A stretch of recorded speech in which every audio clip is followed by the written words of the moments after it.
in the middle of your come up. I've literally never been on a podcast in my life, so like, yeah. Well, you don't have to. It's off to a rocky start. Yeah, okay, you're right. You don't have to introduce yourself because no one really needs to know who you are. All they need to know is that me and you are friends. Dude. Per sec. Yeah, sure. Per sec. That's one way of looking at it. Personal security. Like, okay, let me get a bumper sticker and let me just put my home address, my social security on it, my credit card number, and all of my identifying details, and also that I don't have a weapon-mounted light so they know to come at night and bill drill me from behind. And I like how you're eating the Chick-fil-A sauce because honestly that's most of why I go to Chick-fil-A is just to collect those packets and put them in a drawer in my apartment. The sauce is actually better than the chicken. Like when you go to my apartment, you can open a drawer and just find Chick-fil-A sauce packets. Me too, dude. I don't even remember. What were we talking about right before I got the Zoom out? We were talking about... Travis Haley being gay? Look, just because he's a super twink does not mean that he's gay. He's just fashion forward. I mean, definitely going to wear a scarf when no one's around and they're not doing the He definitely... Look, the amount of... what's those, like, patterned Afghani scarves that all those dudes wore in, like, the GWAT years? Like, he might walk around in just that at his house, but that's just for memories. Are you saying Travis Haley is giving vest energy? It could be that it could be that he's got vest energy, or that he's got like leather shoe, like a large leather shoe collection that like would outnumber like the Suited Shootist or any other person that like is fashion minded. Like he probably does dress up pretty well, dude. I mean, like if you're making money like that, you gotta have a nice suit. No, but what we were saying is how influential you've been in the Houston community. Oh shit! There goes the OPSEC or whatever. I just said we were in Houston. Oh god, we're gonna get bombed. We're gonna get killed by the Chinese paratroopers. Is that the Chinese paratroopers there? They're driving a different type of vehicle. Yeah. Oh, too late. Okay, no. I'll have to edit that on a post. No. I'll bleep it. But yeah, dude. So like, here's the craziest shit. So when we met, we were working at Redacted, and I was about to say bleep that. Yeah. No. As you rack a gun. That's my Amazon package. That's ridiculous. I ordered it 30 minutes ago. What is that? It could be radio gear, actually. Okay, cool. But no, so we were talking about how influential you've been in the community, and it's crazy to think about. So when we met, we were working, I can say grocery store, right? Mm-hmm. We were working at a grocery store, packing shit in freezers at 2 a.m. Okay. Working night shift. Yes. And we were both just like, fucking getting into guns for the first time. You literally got me into guns, right? Like we just got into it. And we had a couple of, spare dollars in our pocket back then. So we were buying stuff. And you said like, hey, I want to make a page. Or maybe I said, hey, you should make a page. Yeah, that was what it was. No, it was that I had knives and I had a bunch of shit. And that's right. For the most part, I wasn't really doing anything as far as documenting like the training and the dry fire and the practice. And so it kind of turned into a good way for me to document my training and my experiences, like going to the range every time I take a video. I can kind of see, and then now look at it's like... a mental scrapbook, dude. Yeah. A digital scrapbook. Yeah. But like, dude, you started that page from literally nothing at 2 a.m. in the grocery store while we're working. And then from there, you... literally, I mean, do you know how many? Well, I'm getting ahead of myself. Mm-hmm. Do you know how many people go to the match that we go to that saw you doing it first? Yeah, that's true. That's true. That's crazy, and that's crazy because it was I brought Sean Prosen, Mystery Boys Inc. Beto came because he saw Sean.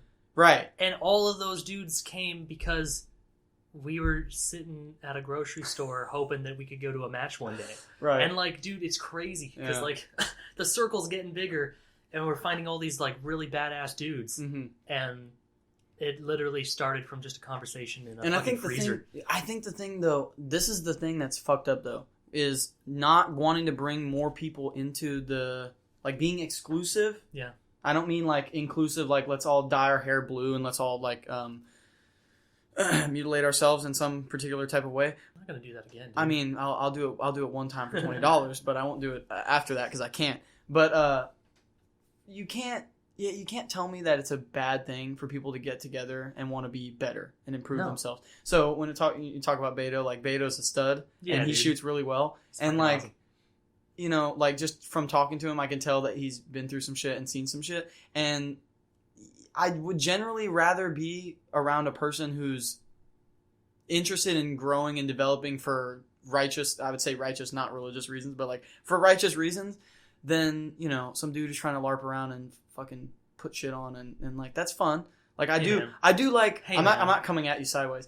I for the most part am shooting the match in the interest of getting better at, you know, just raw marksmanship. Yeah. But also like putting my gear that I wear every day to the test and actually going out there and doing the thing. Because like, and I even told somebody when we were about to shoot the match the last time, and he's like, oh, you know, do you care if everything goes completely right? Like, yeah, no, I'm just kind of here to do the thing.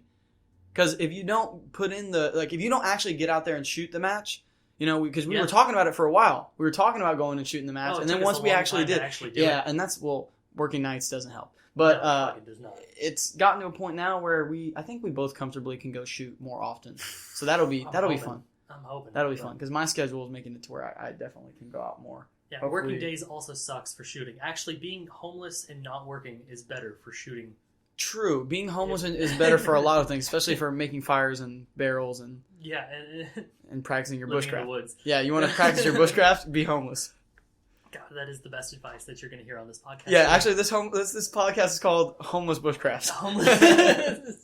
That's actually what it's called. Bushcraft. For the most part. That's my new call sign, dude. I mean, yeah, that is my call sign. But yeah, dude, it's fucking cool to like think that like just a year ago, like I wasn't really doing any of this, and like now we're training. Now we're actually being a little bit more open minded towards just being prepared. You know, the whole prepper thing gets a really bad rap where it's like, don't be that guy that hides in the woods and puts claymores everywhere or whatever. But like just being like, yo, what happens if the food truck doesn't show up? Yeah. Because we've been there and we've seen it happen. Yeah. And we've seen the shelves, you know, because we were working at the grocery store, we know what it's like when a fucking truck doesn't show up on time. And like, and it doesn't take much. It doesn't take much for those trucks to not show up. So it is easy to be like, oh, you know, you're just LARPing. You know, why do you need to have a fucking 2-second build drill? Why do you have a rifle? Why do you have a plate carrier? Why do you have why do you have trauma? Why do you have trauma gear? Why do you have extra water? Why do you have extra food? Well, to be honest, all of those things are a prerequisite for life, considering the fact that if a truck driver doesn't go to work today, or if somebody doesn't stock the shelf, you don't get food. And realistically, you can't go in there with a ski mask in, you know, Conus, America, if you want to not go into a cage. You know, people want to talk about the collapse, the impending collapse. Sean Ryan show. Oh man, how many times have you heard collapse on Sean Ryan show? Jesus, take a drink. But it's like, for the most part, like, what about the time before the collapse?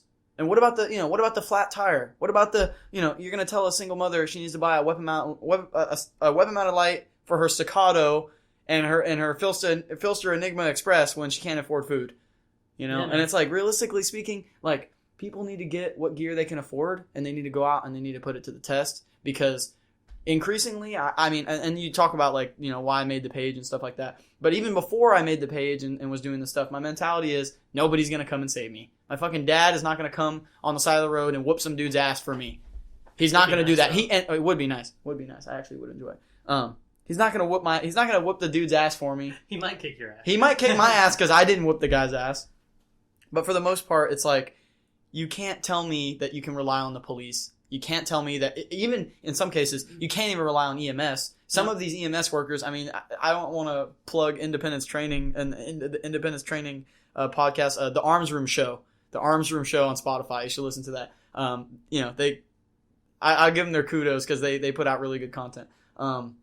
But man, like, you want to talk about like some inept public servants, the EMS worker that doesn't know how to do anything, and and he can't lift a person.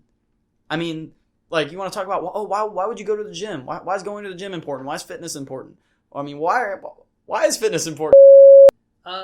So you can fuck good. I'll have to bleep your name now that I think about it. Damn it. I have to bleep everything because I don't want people to know who you are. I want it to be a complete mystery. Yeah, I want to be a mystery, dude. People won't know. People won't know. Yeah, Don't let them know. They'll never know. They'll never know. Why is it important to be strong, Morgan? Why is it important to be a strong man? Would you rather be a weak man? Would you rather not be able to pick up things? And that depends. Do I get to wear a dress or not? you have to wear a dress and you have to wear a name tag that says your pronouns. Oh no, man. I mean, like, dude, so like the reason why I got into shooting is actually the exact thing that we're talking about now. It's I got into it because I wanted to get better at what I was already pursuing. I can't say my profession, but it has nothing to do with anything gun related whatsoever. Right. And I wanted to get really good at it, but I was having troubles with just like getting over a hump, right? Like I was caught in a rut, dealing with the stress of the job, and getting into guns and getting into shooting matches in particular got me kind of inoculated into like a higher stress environment where I had to actually be like clear-headed, and it helped, man. It helped. It's the same reason why you hear dudes go like go do archery because it's going to change your life. It does. Doing things that involve stress or hard work, like working out, is just going to make you better at the things that don't require that level of stress. So like when I fucking stub my toe carrying my baby, I don't flip out because I've already had more stress in my life than that, and I've already handled it better. And most people nowadays are not, they're not inoculated to stress. It's not even that they're not inoculated to stress, it's that they don't understand what they're even capable of. So you talk about like when you first started shooting, the first time you shot, you were abysmal at it. Most people when they first shoot, most people when they first do anything are abysmal at it, right? But nowadays, because of the way people's brains have been wired, because of a lot of the I would say it's not 100%. Yeah, it's not 100% a conspiracy, but there are a lot of conflicting, a lot of things coming together all at once. A lot of different influences that are making people their attention span is shot. Okay, they can't focus on a task at all. People don't really understand delayed gratification, and shooting is the ultimate delayed gratification. Yeah, man. To give you an example, if you were learning to play piano, for example, right? Like if you're just a really good pianist, right? You probably don't think about the music that you're playing in the same way that a beginner does. And when it comes to shooting, it's like we're not talking about like playing a fucking piano. We're talking about ending people's lives, which is kind of an important thing. It's like if you have a child in this world and someone comes and tries to take them from you, what are you going to do to stop them? Yeah. And if there's a gang of them, okay, now there's a gang of them. Well, why do you need to do target transitions? Well, if a gang of armed clowns come into my house, I'm armed to the teeth, and I'm going to do what I can to defend them. And it doesn't matter that there's just one of me. Yeah. Because I'm going to do what's necessary. And I think people nowadays, people don't want to take responsibility. People don't want to take their life seriously. People just want to assume that other people are going to do it for them. And, like for you, it might be, kind of a golf-esque thing. Like, I go with the boys and we go have beers and we chill and relax. But, and for me, I'd say it is that way. It is that way a little bit. But in the back of my head, I'm always thinking like, oh shit, like it's not just my splits. I'm not just doing this for my splits. I'm not just doing this because I want to be fucking cool on the gram. Like the real reason I started it was my dad carried a pistol for a long time when I was a kid. And I always wondered like, oh, that's fucking weird. Like none of my friends' dads carry pistols. What's going on? Now, looking back, my dad had to carry a pistol. Like that was the occupation he was in. Yeah. It was like it was like have a pistol, do the job, have a pistol, or don't do the job. That's basically the please. Yeah, exactly. And for the most part, like people nowadays, it's not even that we live in an environment where you need to carry a pistol on you necessarily, right? No, I'll admit that. I'll freely admit that. 90% of the time, I'm in a great spot. I don't really go anywhere that's like super sketch. But like I was talking, so before we started recording the podcast, I'm talking about Sam Hyde, talking about gay gun culture being gay. I can link that video, so you can watch that. You can watch the USA Crime video. The long story short, you watch people get murdered in a hallway, and they're close enough to breathe on each other, right? Essentially, yeah. And it's like, so you're telling me, right? I have to grip the pistol right. I have to have the weapon mounted light. I have to have a spare magazine. I have to have a flashlight. It's like, dude, when you're trapped in a box with a killer, you need to be able to shoot fast and you need to be able to shoot accurate. Yeah. That's the only thing that matters. Oh, and another thing, you need to have a fucking gun. Because when you're in Brooklyn and New York, they don't have guns. Yeah, dude. And guess what the criminals have?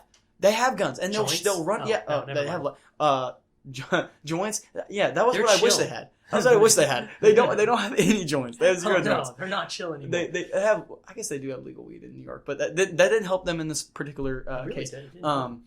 But like, yeah, you can go on. Don't even take my word for it. Go on USA Crime. Scroll down. Just scroll endlessly.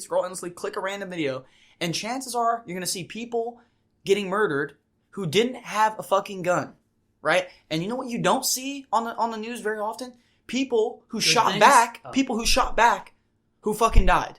Because generally, if you so most cops who die before they get their gun out of the holster, right? Surviving the Street, another podcast you should listen to. Surviving the Street, Kinetic Solutions, whatever his name is. Jesus, I'm getting a whole lot of podcasts. No, the reason I'm doing that, I'm recommending these podcasts is because there's other people who aren't completely fucking batshit who actually say shit. You know, Independence Training, Arms Room Show.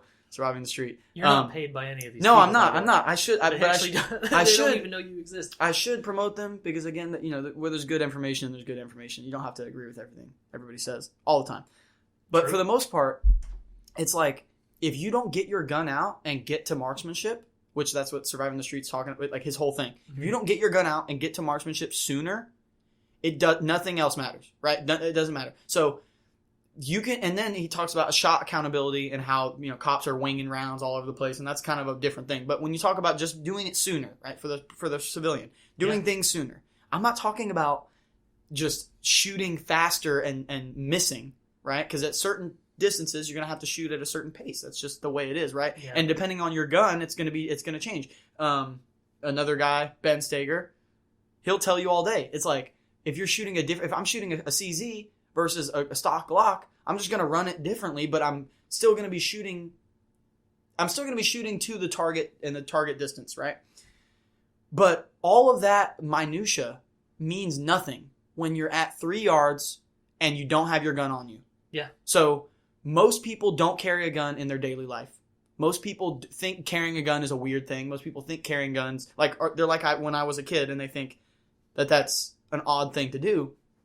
And like, we have a large a large gap that we need to bridge for the most part. And I think from where you and me were a few years ago when we first started shooting, because it's been years now, it's kind of crazy to think. None of what I thought when I first got into guns was really true. And none of what I was told when I first got into guns was true. Yeah. And much of what I've been told even now is bad advice. Yeah. A fuckload of bad advice. It's hard for me to recommend like a person specifically that I can tell you, hey, go listen to them on this. Listen to them on this. Because you got people telling people, hey man, if you don't carry a spare magazine, you're gonna get killed in the streets. Hey man, if your gun doesn't have 25 rounds in it, you're gonna get killed in the streets. Yeah. If you don't have 2 flashlights, an ankle medical kit, and a bow fang taped to the inside of your thigh. Oh, dude. You're going to get killed in the streets. I do have that, by the way. It's very comfy. You know what's actually really funny right now? I'm going to tell you something that you're going to actually either love or hate. I can't wait to read the comments on this, if there are comments on this. Right now, in the gun that I have in my appendix carry, I'm missing a bullet in my magazine right now. Oh, no. You didn't top it off? I didn't top it off. One of my rounds, actually, I lost... I chambered it in a fucked up way, and I fucked up my my hollow point. Oh, what? So it was totally gonna be a squib if I fired that one off. So I checked it, and so I'm running 14 and none in the chamber. Okay. And you know how much I'm gonna get killed in the streets. So you're Israeli carrying right now, dude? I'm never Israeli. Well, my gun's empty right now, so if someone came in right now, I would die. You would die. I would not die. And we'd rely on the dog. We would call the dog. We'd say, "Hey, dog." Because again, I have to redact. I'm trying to reduce the amount of beeping. If I do more beeping, it's going to be more work in post. I would say, "Hey, dog, attack this man, this strange man that is busted in." For the most part, I think it's not so much that I have a problem with what people say as far as the advice that they give new shooters, new people who are new into it, or even just people in general. It's that the way they say the thing is so god awful. Okay, dressing around the gun. Let's just talk about this for a second. Dressing around the gun. Okay. When you're talking about people who already don't carry a gun, it's kind of dog shit to tell somebody who doesn't carry a gun and can't carry a gun in their daily life, probably, or if they do, there's going to be consequences. You're telling them to dress around the gun, so they're going to change their wardrobe and draw attention to the fact that they've now added a gun to their daily life. Why is Craig dressed in a 3-piece suit now? He used to wear basketball shorts. Why is Craig now wearing 511? Oh, shit. Yeah. If you want good advice, don't buy from 511. Yeah, buy everything 511. Wear your cry pants to work every single day. Wear your on the waistband rig, to your blue collar job, white collar job, whatever you do. And just be on the job site with your Bison pistol. Belt Faro Concepts rig to conceal carry. I think you probably could put your Milwaukee on your pistol belt, so you could have your pistol and you could have your impact. You might even be able to. That'd be pretty dope. Until you were like, I actually was going for my impact wrench, and then I shot the. Oh no! I meant to tase him and I shot him. Yeah. That situation. Well, I went for my drill and I put a belt drill on the wall. Well, like we were talking about before with the tooler drill, if you're throwing the drill at the person, it's not lethal force. It's less than lethal. So you're good to go. You can just, as long as they're 20 feet away, throw the Milwaukee drill, and then you can go to guns, if you need to. But it's like, people talk about escalation of force, right? Like you want to have, instead of having pepper spray and a knife and a gun and, maybe like a baton or something, you just have your pistol belt, a Milwaukee drill, and you just go into work, and when your boss tells you can't carry a gun, you just tell him to go fuck himself and just start working anyway. That's really what you do. Is that what we do? Yeah, you can't do that at your job. I definitely don't do that at my job. That's what I did that at my job. It worked out fine. No. My boss was completely cool with it. No. Like, hey, right this way. Hey, here, clock in. Go to work. Oh, fuck. You're pulling security. Pulling security. Yeah, dude, there's so much stuff that like, there's so many fads in gun culture, and we've seen so many come and go in the 2 years that we've been doing this. And like, as far as fads go, I can honestly say that, like, I think it doesn't matter if you have a weapon-mounted light or not. It doesn't matter if you carry 2 mags or 1. It doesn't matter if you carry 16 tourniquets and a full med bag or 2. Just know why you're doing it and just be really good at whatever you're doing. If you don't carry a gun and you're just trying to grow strawberries, be really good at growing strawberries. Right. Don't fucking half-ass what you're trying to get good at, and probably get off Instagram. Yeah, probably. Don't take 90% of the advice you see on Instagram from random strangers that don't actually perform on demand. And that's another thing. Like, if somebody's we are kind of random dudes. I am a random dude. Don't take anything I say seriously. Don't drink Dr. Pepper. Yeah, I would say It's actually probably good advice, but I'm not listening to you. I'm going to drink the Dr. Pepper right now because I like to tell people to do other things that I wouldn't do. Like, carry a spare mag, carry a weapon-mounted light, carry all that stuff if you want to. Drink Dr. Pepper if you want to. Just don't tell me that I have to. Yeah, that's a good way to put it. Yeah. That's the best way to put it. It's just, and like, there's ideas and they have value, but it's not a one size fits all situation. And like the SWAT team dude who has 16 weapon mounted lights on his rifle, that's his deal. Cool. I'm not gonna need a fucking NGOL because I'm not calling in airstrikes and I don't have to paint something with my laser. And I'll bring it full circle here because I know we probably do need to close up. Yeah, we gotta run soon. So, homeless bushcraft. Okay, so we're talking about you got your boofwang. Okay, you got your fancy. You got your Baofeng. Sorry for those who don't know the reference. You got your Baofeng. Okay, you've got your North American Rescue tourniquet. Right, strapped to the inside of your leg. You got it unwrapped, so you can carry it. Right. Because gotta carry a tourniquet everywhere Obviously. I go. You got your zip ties so you can handcuff people. You got everything you need. Well, what's the one thing homeless bushcraft? Like so you're deep behind enemy lines in the trenches with the ops, so to speak, as the children would say. Yep. Right. What do you bring with you? My